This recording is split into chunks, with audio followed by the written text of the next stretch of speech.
Bonjour à tous et à toutes. Il y a quelque temps, je t'avais parlé de l'enfer.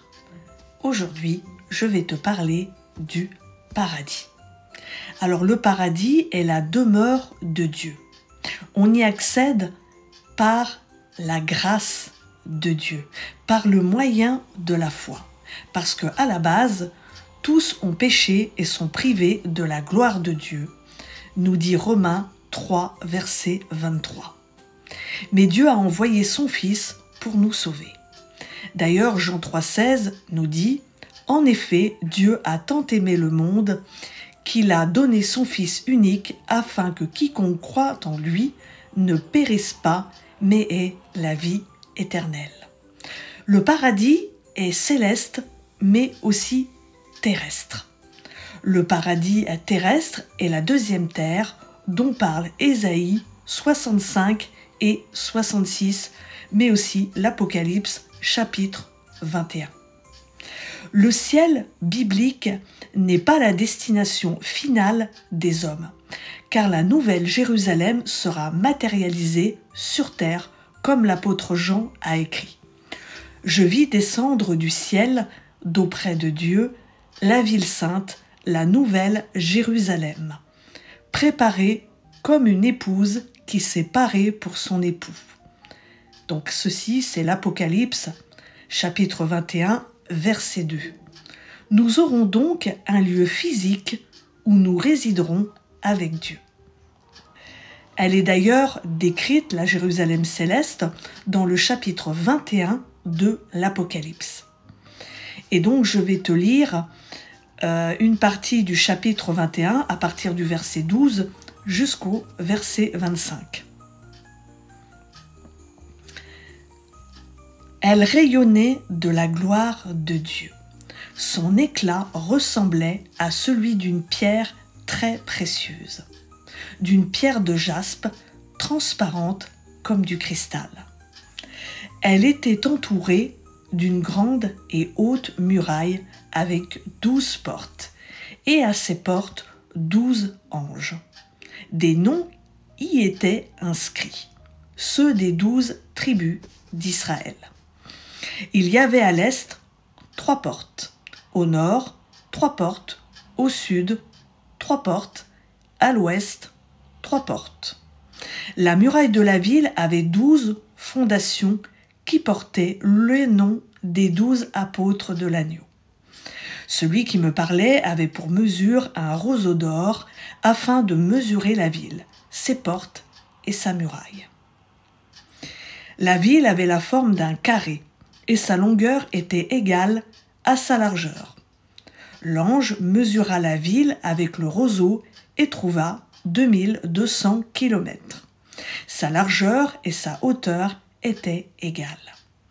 Il mesura aussi la muraille et trouva 72 mètres, selon la mesure humaine qu'employait l'ange.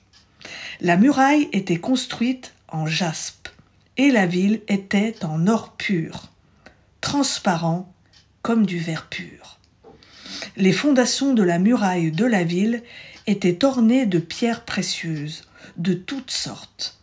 La première fondation était ornée de jaspe, la deuxième de saphir, la troisième de chalcédoine, la quatrième d'émeraude, la cinquième de sardoine, la sixième de cornaline, la septième de chrysolite, la huitième de béryl, la neuvième de topaze, la dixième de chrysoprase, la onzième d'hyacinthe, la douzième d'améthyste.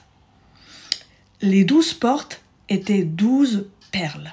Chaque porte était faite d'une seule perle. La place de la ville était en or pur, comme du verre transparent. Je ne vis pas de temple dans la ville, car le Seigneur, le Dieu Tout-Puissant, est son temple, ainsi que l'agneau. La ville n'a besoin ni du soleil, ni de la lune pour l'éclairer, car la gloire de Dieu l'éclaire et l'agneau est son flambeau. Les nations marcheront à sa lumière et les rois de la terre y apporteront leur gloire. Ses portes ne seront pas fermées de toute la journée, car il n'y aura plus de nuit. C'est magnifique, n'est-ce pas? Alors la nouvelle Jérusalem sera sur terre et Dieu viendra définitivement établir son royaume et son règne sur la terre. Le royaume de Dieu s'établira à la deuxième venue de Jésus, comme il est écrit dans l'Apocalypse, chapitre 1, verset 7. Voici, il vient avec les nuées, et tout œil le verra, même ceux qui l'ont percé, et toutes les tribus de la terre se lamenteront à cause de lui. Oui, Amen. Alors ce sera un endroit parfait, puisqu'il est écrit dans Apocalypse 21, verset 4, « Il essuiera toute larme de leurs yeux, et la mort ne sera plus.